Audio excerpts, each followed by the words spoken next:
Max Ehrman, Desiderata. Go placidly amid the noise and haste, and remember what peace there may be in silence. As far as possible, without surrender, be on good terms with all persons. Speak your truth quietly and clearly, and listen to others, even the dull and the ignorant. They too have their story. Avoid loud and aggressive persons. They are vexations to the spirit. If you compare yourself with others, you may become vain and bitter.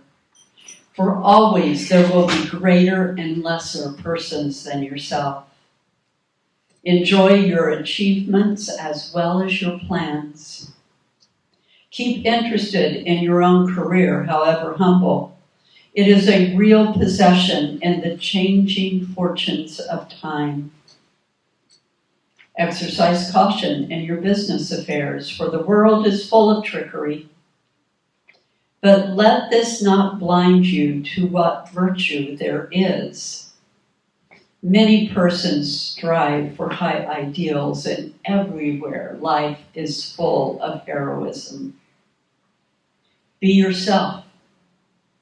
Especially do not feign affection, neither be cynical about love, for in the face of all aridity and disenchantment, it is as perennial as the grass.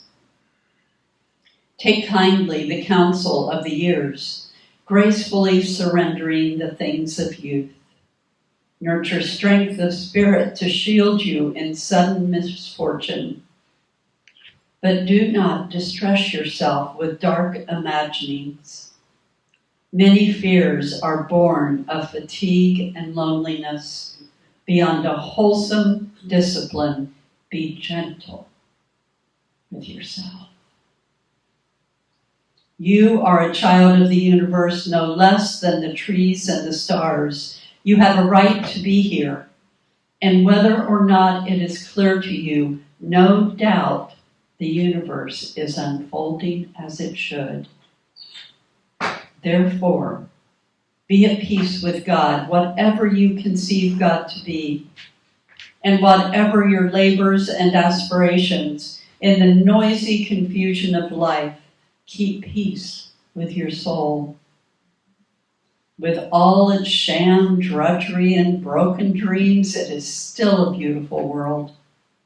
Be cheerful. Strive to be happy. I needed this so much this week. I needed to be reminded of this poem. I have a friend in Colorado who started a private school many years ago, and they call it Desiderata. With that, this poem being the main focus of all of their education. To educate children that understand kindness and goodness and compassion and vulnerability and frailty and strength, courage, to be able to critically think and discern all of the beautiful things that each and every one of us need to be calling in right now.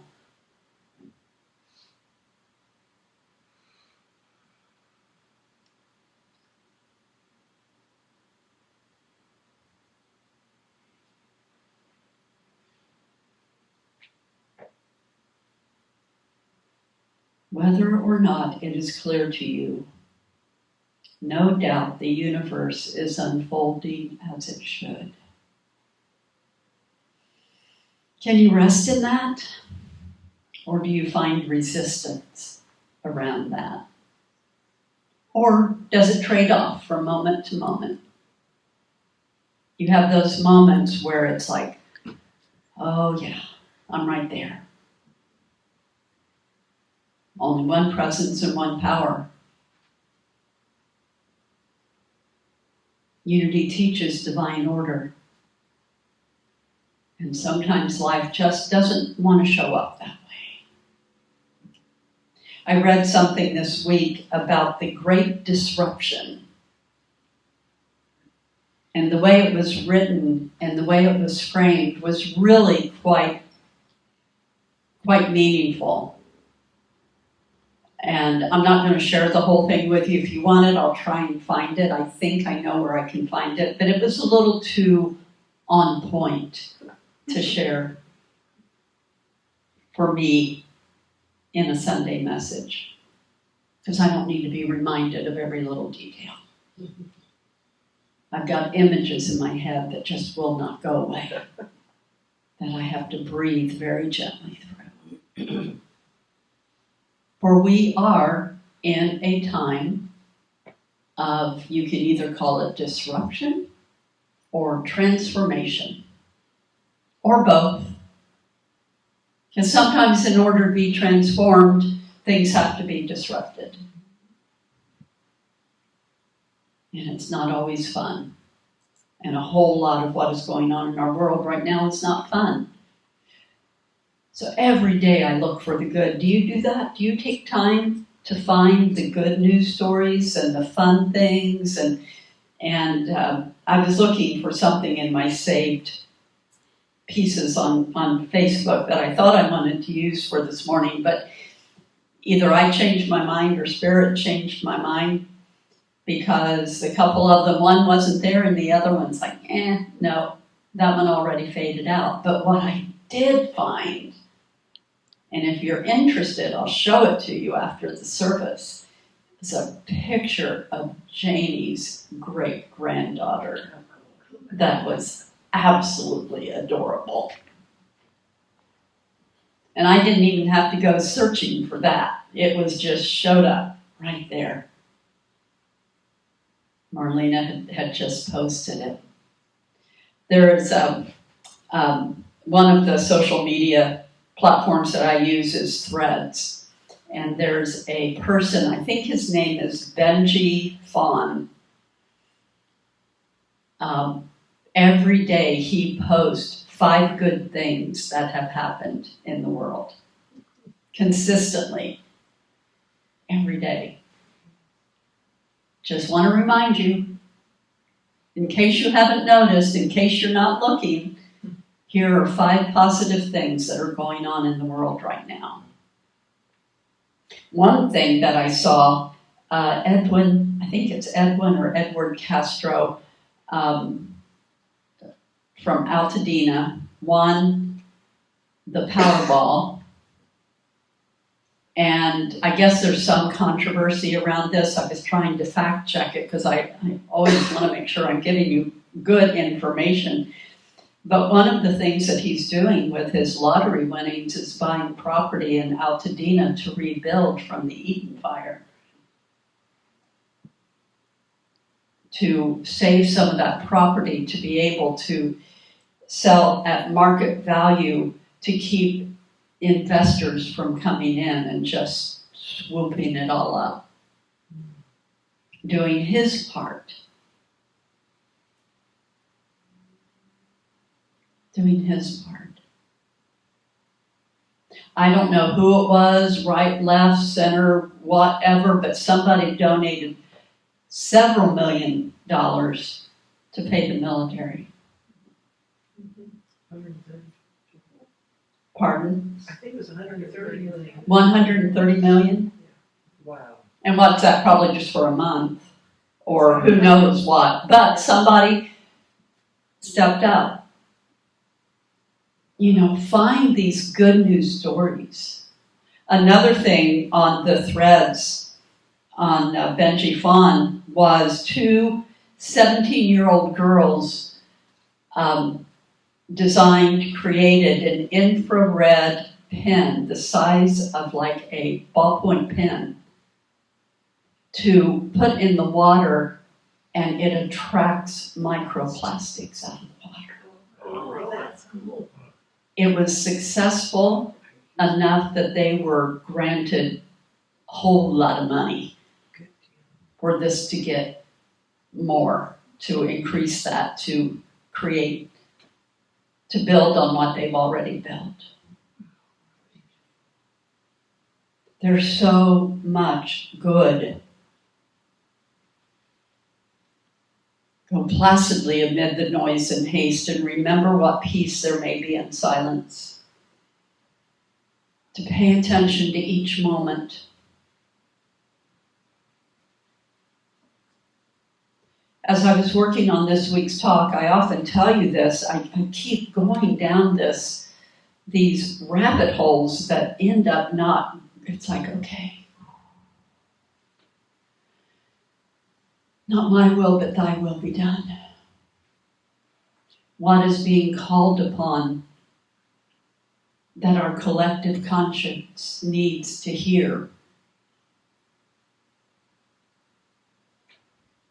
Look for the places of love. I hope you are finding this as well. If you're not, I really invite you to open your heart and your mind to start finding it. We often talk about the portal numbers of 1111. Anybody see 1111s? I know some of us do, right? I see hands. And it's a big thing in my family, my daughter and I, and one of my sisters,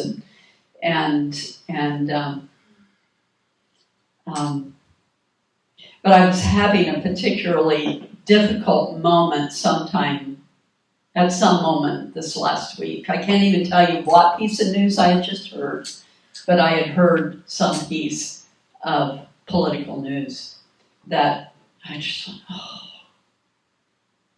whatever I went. Probably wouldn't be proper to say it anyway. So it's just as well that I don't remember what it was. But I was walking across a parking lot, and right in front of me, on the pavement, was a penny and a dime.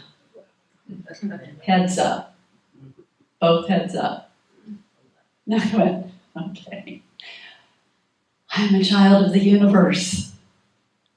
You are a child of the universe. We are a child of the universe. We just are not alone.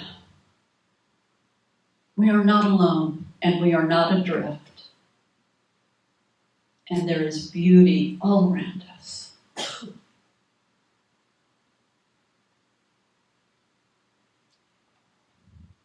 I'm going to see if I can find that part.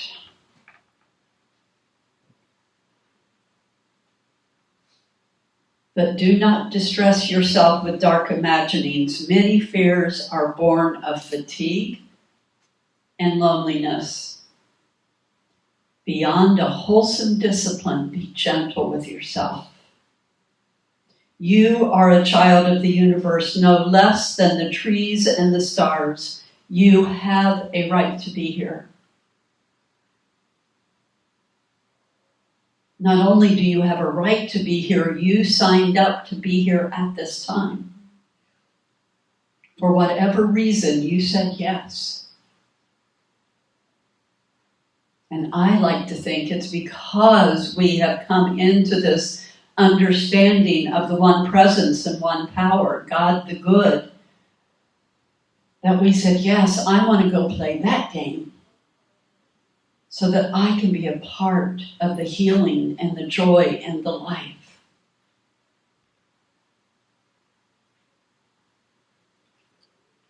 Therefore, be at peace with God, whatever you conceive God to be.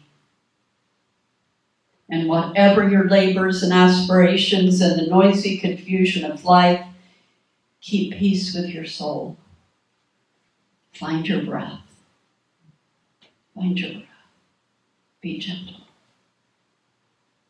Find that coherence. Do that heart coherent breathing that I talk about all the time. And allow that to be your healing journey. Be cheerful and strive to be happy. Who you are makes a difference. Please remember that, and so it is.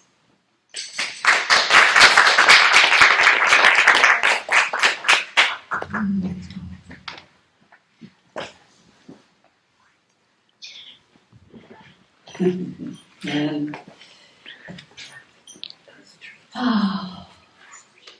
so as we take our love offerings in our hands and our hearts, in whatever way you give to Unity Merced, just feel the presence, feel the love, feel the light and all of the possibility. And we affirm together, as I experience the awakening of divine consciousness, I offer this gift in celebration and thanksgiving.